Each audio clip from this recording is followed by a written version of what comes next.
Estelle Dola, bonjour. Vous êtes Bonjour.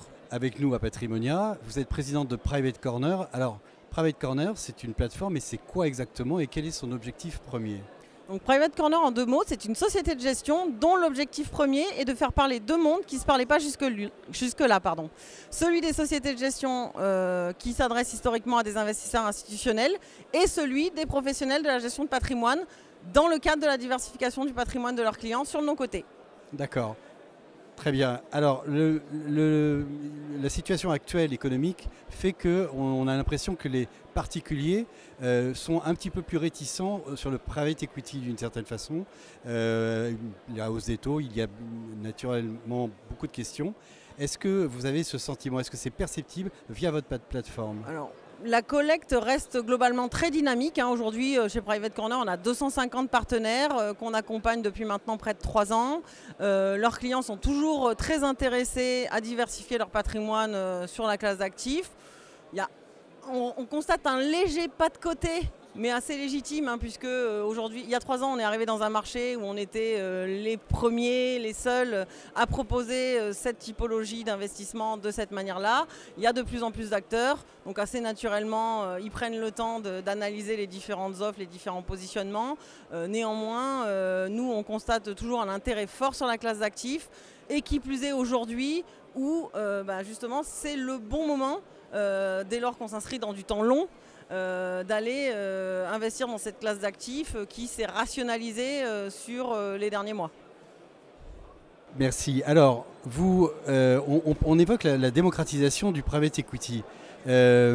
Mais en même temps, on voit que les particuliers sont très attachés à la liquidité. Donc ma question, vous parliez du temps long, ma question elle est simple. Est-ce que le produit, est, selon vous, le placement, est véritablement compris? Est-ce que la classe d'actifs est appréhendée correctement pour vous? Alors déjà, je me permets juste de préciser un petit point, puisque chez Private Corner, on préfère parler d'institutionnalisation que de démocratisation, tout simplement parce que ce mouvement de démocratisation, entre guillemets, à outrance, comporte certains risques selon nous auxquels on ne souhaite pas exposer nos clients et les clients de nos clients, tout simplement parce que dès lors que vous allez travestir certains moteurs de performance, notamment en voulant offrir la liquidité, c'est au prix de certains points de TRI. Et donc nous, chez Private Corner, on est là pour donner une expérience investisseur qui soit la plus proche possible de celle du client institutionnel.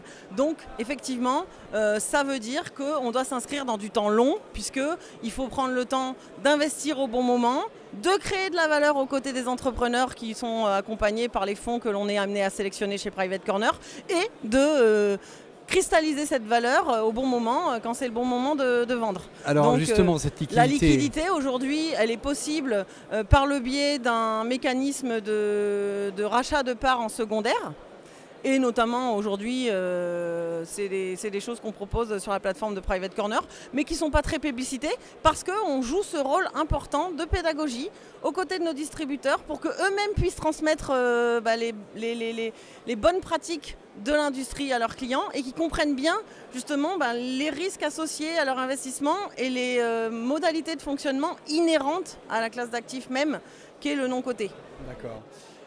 Les secteurs du private equity actuellement qui sont porteurs, est-ce qu'on peut les distinguer aujourd'hui? Il y en a combien déjà?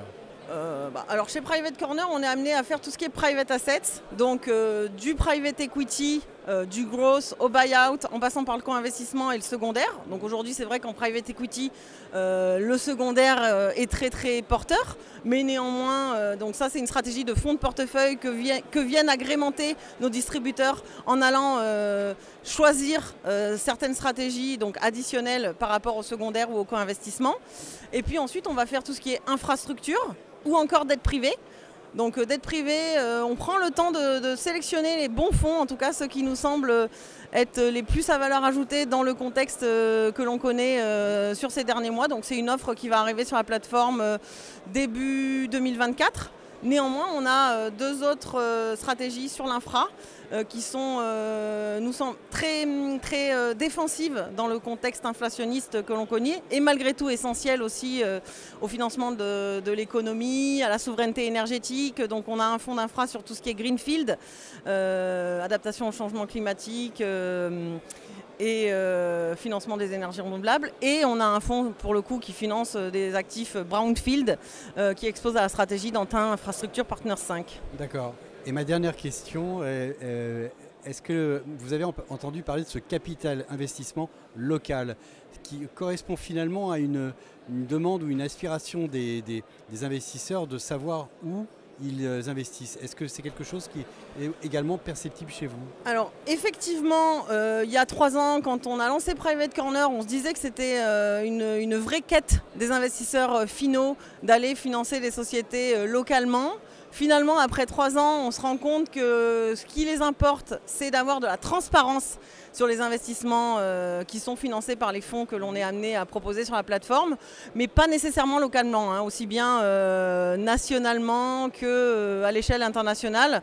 Il y a vraiment cet enjeu naturellement et de façon tout à fait légitime d'avoir de l'information en transparence sur les portefeuilles des fonds sous-jacents et les modalités de création de valeur, que ce soit par la croissance externe ou la croissance organique, mais pas nécessairement avec une approche très locale de leur investissement. D'accord. Estelle Dola, merci beaucoup pour toutes ces informations. Merci beaucoup à vous.